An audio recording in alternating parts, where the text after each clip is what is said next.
Delegates arrive at the FIFA Congress in Zurich as the corruption scandal takes its toll.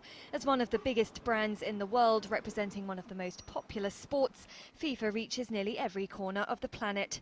But in light of the indictment of 9 FIFA officials on corruption and bribery charges, it's in trouble, both with its sponsors and with its fans. What can FIFA do to restore trust?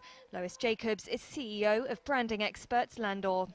They need to really redefine what their brand stands for, what their brand purpose is, why they're in business. And they need to define that in a very broad context. FIFA does a lot of good things aside from running the World Cup.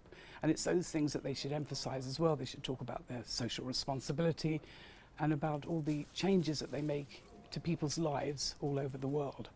The World Cup hosts' major sponsors have issued public warnings, with Visa saying it may end support if FIFA doesn't clean up its act, and fast. The organisation relies heavily on sponsorship revenue to fund its activities, receiving a total of $177 million last year from its long-term partners.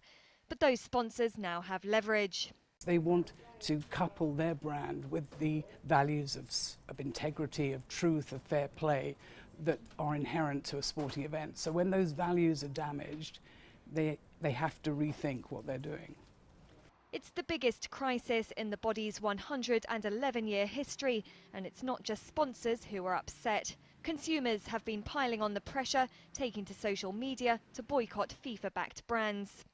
It reminds me, back in the late 90s, the Olympic movement went through a very similar crisis around the awarding of the Winter Olympics to Salt Lake City. And there was some very quick and draconian action that took place immediately. Reviews, 54 reforms were announced within months of the scandal, and now the Olympic movement remains very strong. Around $1.6 billion of FIFA's $5.7 billion revenue between 2011 and 2014 came from marketing rights. And while World Cup sponsorships are usually in high demand, brand experts say FIFA would have a hard time replacing any cancelled agreements as long as its reputation is in question.